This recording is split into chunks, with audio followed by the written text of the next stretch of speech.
Semester 5 में एक आप लोग को रिपोर्ट बनाने के लिए बोला गया है और एक रिपोर्ट बनाना है। तो अगर सेमेस्टर 5 की बात करें तो उसमें आप लोग को जो पेपर पढ़ना है वो टोटल पेपर है आपका, हर एक सेमेस्टर में 500 का पढ़ते गए थे।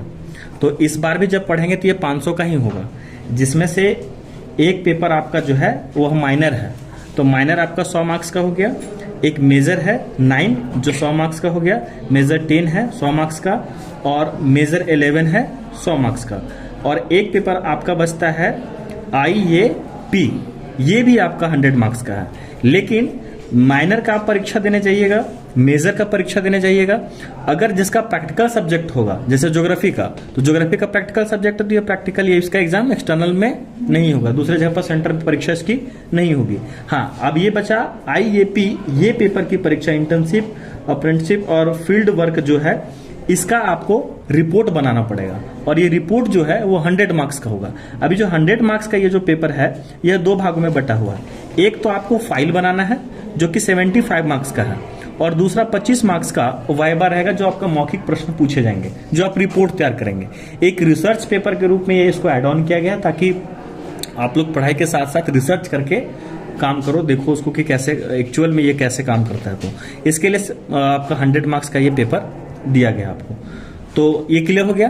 अब ये इसमें बनाना कैसे, ये बड़ा कंफ्यूजन हो रहा है स्टूडेंट्स को कि इसको बनाना कैसे है। तो ये पेपर का डिस्ट्रीब्यूशन आप समझ गए।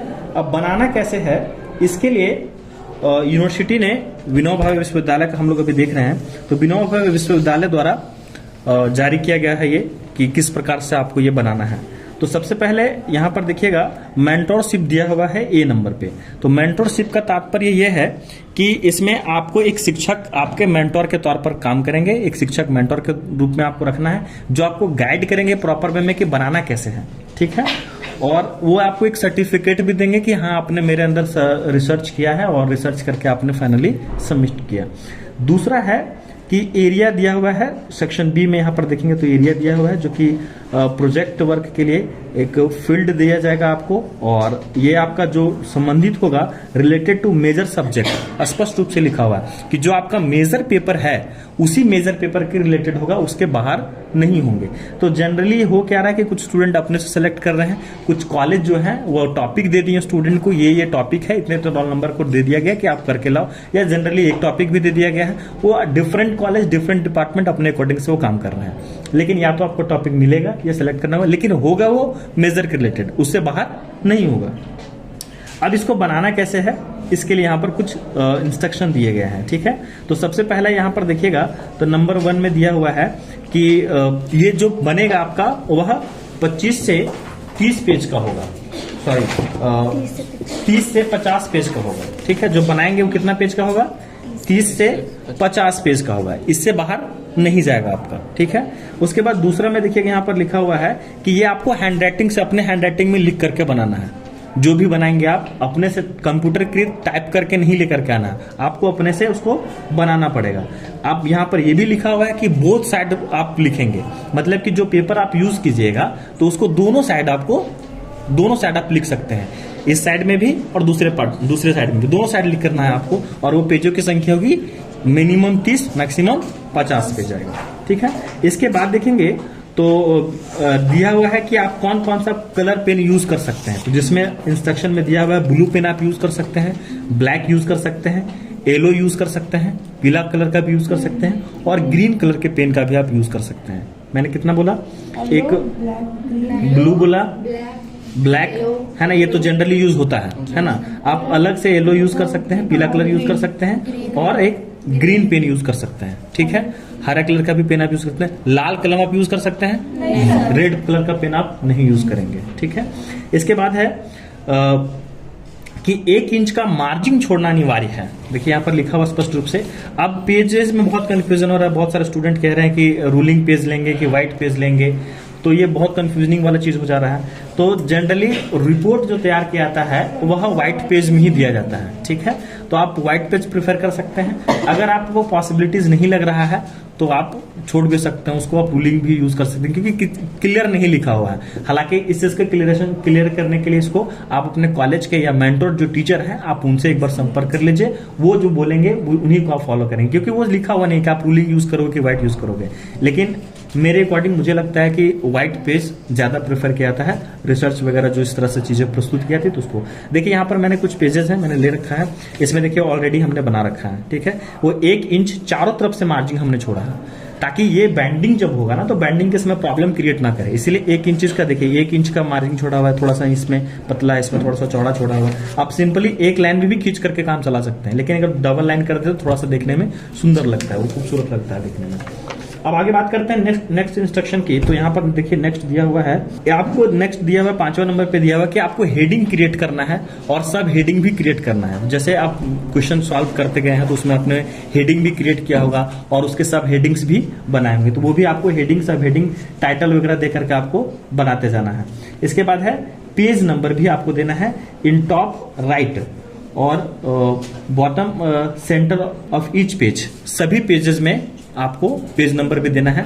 आप ऊपर में देखिए और करके दिया हुआ है, तो यहाँ पर देखिए राइट साइड मेंशन किया है कि इन द टॉप राइट, है ना, राइट साइड टॉप में यहाँ पर कोना में भी आप डाल सकते हो, या तो फिर नीचे में यहाँ पर बीच में डालिए, कोई दिक्कत नहीं है, कहीं भी आप डाल सकते हैं, लेकिन पेज नंबर होना जरूरी है। वो पेज नंबर दिखेगा एक बार में कि कितना आपने काम किया। उसके बाद है 7वें नंबर पे दिया हुआ है कि बैंडिंग आपको करना है ना।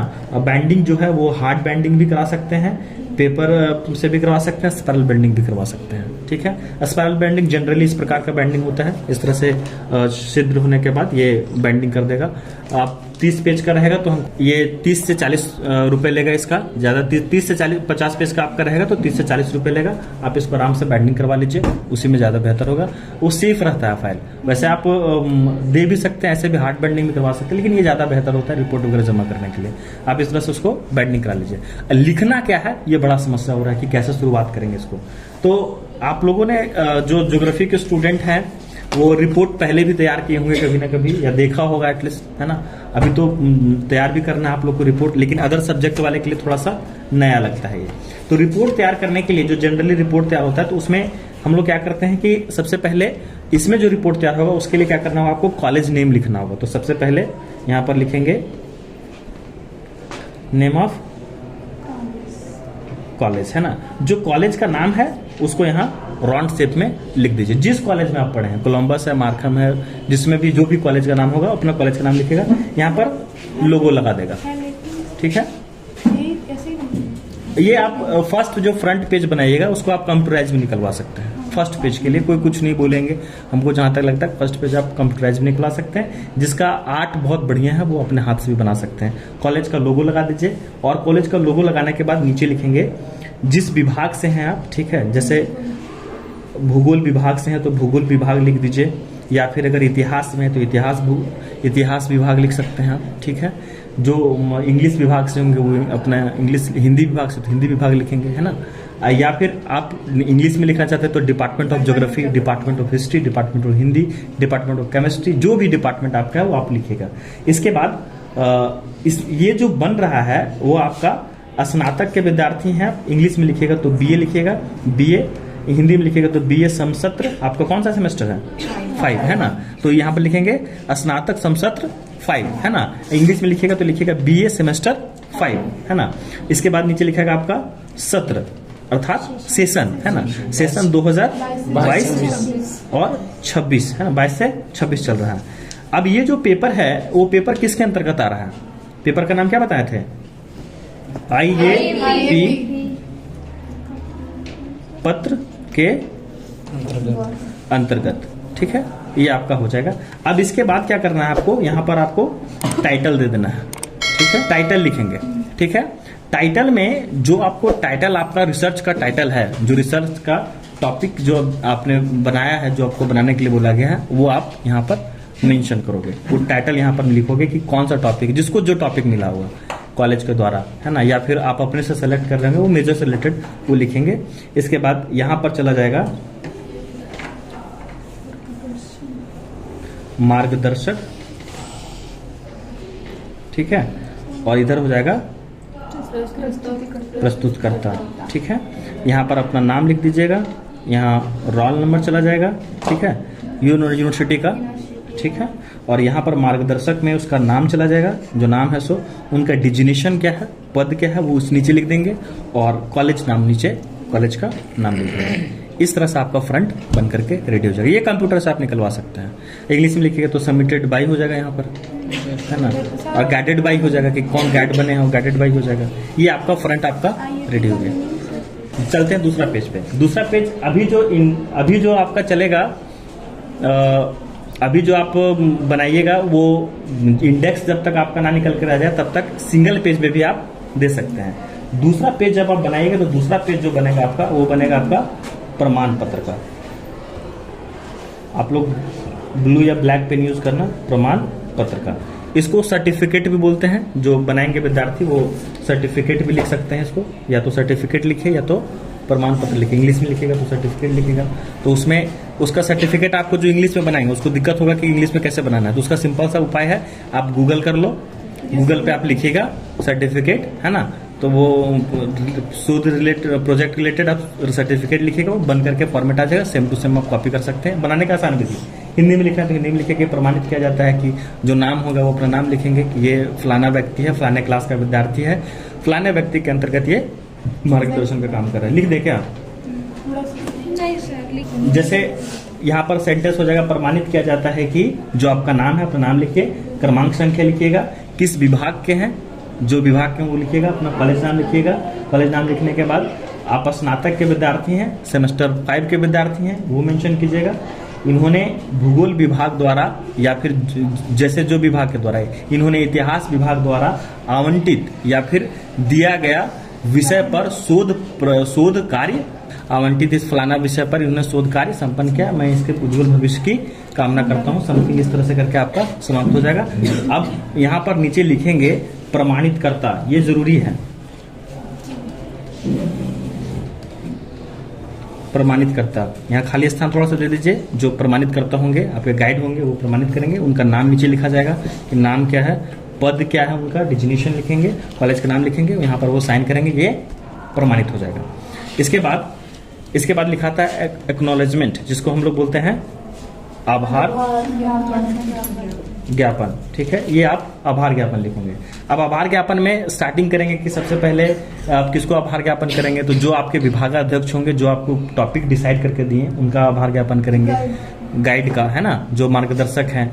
उसके बाद वो मार्गदर्शक के बाद प्रिंसिपल को आभार ज्ञापन करेंगे कि मैं प्रिंसिपल सर को भी आभार ज्ञापन करती हूँ कि उन्होंने मुझे जाने के इस क्षेत्र सर्वेक्षण में जाकर के शोध कार्य के लिए हमको जाने की अनुमति प्रदान किए, ये हो जाएगा। फिर उसके बाद जहाँ पे आप रिसर्च कीजिएगा, जिस क्षेत्र में जाकर के, वहाँ के लोगों को आप आभार ज्ञापन करेंगे। उसके बाद जो आपके सहपाठी होंगे, उन्होंने अगर मदद की हुई तो उनको आभार ज्ञापन करेंगे। इस तरह से माता पिता को भी लास्ट में आप आभार ज्ञापन कर सकते हैं। तो ये आभार ज्ञापन अपने अकॉर्डिंग से आप लिखिएगा। आभार ज्ञापन के बाद नेक्स्ट जो आपका टॉपिक बनेगा वो बनेगा आपका प्रस्तावना। ठीक है, प्रस्तावना में आपको लिखना है कि ये जो कार्य कर रहे हैं वो कहाँ से शुरुआत हुई, क्यों किया जा रहा है, किसके अंतर्गत किया जा रहा है, किस पेपर के अंतर्गत, किस सेमेस्टर के अंतर्गत, वो पूरा डिटेल से मेंशन करोगे। ठीक है, ये प्रस्तावना में हम लोग मेंशन करते हैं। आइडिया नहीं अगर समझ में आएगा तो एक बार आप गूगल करेंगे तो आइडिया लग जाएगा कि प्रस्तावना कैसे लिखा जाता है। या कोई भी किताब आप लोग खरीदेंगे तो उसमें देखेगा कि प्रस्तावना लिखा हुआ रहता है। ठीक है, तो आप उसको देख लेंगे। इसके बाद लास्ट में बचता है आपका इंडेक्स, है ना, DEX, या फिर हिंदी में अगर लिख रहे हैं तो लिखेंगे विषय सूची। अब विषय सूची में हम मेंशन करोगे एक एक चीज। ठीक है, जो टॉपिक है वो टॉपिक रिगार्डिंग हर एक चीज को मेंशन करते जाएंगे। और उसके बाद लास्ट में जब आएंगे तो उसमें रिसर्च के बाद जो परिणाम निकल करके आएगा, आप क्या परिणाम पर, जैसे कोई टॉपिक आप रिसर्च कर रहे हैं, एक मान के चलिए जल की समस्या एक टॉपिक मिला था आपको, हजारीबाग में जल की समस्या एक टॉपिक मिला। तो जल की समस्या कब से, जल है क्या, जल की, तो यहाँ पर लिखेगा परिचय में कि जल है क्या, वो मेंशन होगा। फिर जल की भूमिका क्या है, इसके विभिन्न स्रोत कौन कौन से हैं, अब इसके अंदर समस्या कौन कौन से आ रही है, ये अधिकतर प्रॉब्लम कहाँ पर है, इसकी समस्या कम समस्या कहाँ पर है, ये सारा चीज मेंशन करते जाओगे। लास्ट में आपका चला जाएगा आपका परिणाम, एक परिणाम पर चले जाएंगे। अभी निष्कर्ष पर नहीं पहुंचे हैं, परिणाम पर, कि आप ये रिसर्च के दौरान क्या परिणाम पाया आपने और क्या सजेस्ट करेंगे, और परिणाम के साथ लास्ट में आप सजेस्ट करेंगे, और सजेस्ट करने के बाद लास्ट में आपको हो जाएगा निष्कर्ष। ठीक है, तब आपका जाकर के ये निष्कर्ष लिखेगा। तो इसके तहत आपको पूरा काम करना है और ये आपका बन करके फिर रेडी हो जाएगा। इसमें फोटोग्राफ्स, अब जहाँ रिसर्च करने के लिए जाइएगा तो फोटोग्राफ्स डालेंगे, वो आपको डालना पड़ेगा। दूसरी चीज़ है कि जो डेटा आप लिखेंगे, जितने भी डेटा का आप मेंशन कीजिएगा कि ये था, वो था, इस तरह से था, या तो उसको लिखिएगा कि ये स्रोत क्या रखा है, उसका स्रोत कहाँ से, ये स्रोत कहाँ से लिए, है ना। जैसे आपने कोई डेटा डाला कि हजारीबाग में इतनी जनसंख्या, तो कहाँ से निकाल रहे थे आप, कहीं से तो लिया होगा। नगर पालिका क्षेत्र में ये था, तो जो भी डेटा आप जहां का भी डेटा उठाइएगा तो स्रोत में जरूर डालिएगा कि ये स्रोत कहां से रहा है, इसका गूगल से रहा है, किसी ऑफिस से लिया, किसी बुक से लिया, कहां से आप कर रहे हैं उसको जरूर मेंशन कीजिएगा। साथ में नीचे लिख दीजिएगा ब्रैकेट में स्रोत ये रहा। सबसे नीचे में मतलब नहीं, जैसे टॉपिक आपने लिखा जनसंख्या के बारे में लिख रहे तो जनसंख्या लिखा हुआ जैसे समाप्त हुआ तो आंकड़ा के नीचे लिख देना है कि स्रोत गूगल या बुक जो भी रहा है, या पर्टिकुलर कोई टीचर आपको दिए हैं, ये टीचर से हमने लिया है। हो सकता है कि कोई आपके हेड टीचर हो, उन्होंने मदद किया हो, तो उन्होंने डेटा दिया हो, तो उनका नाम लिख दीजिएगा। क्लियर है सबका? यस।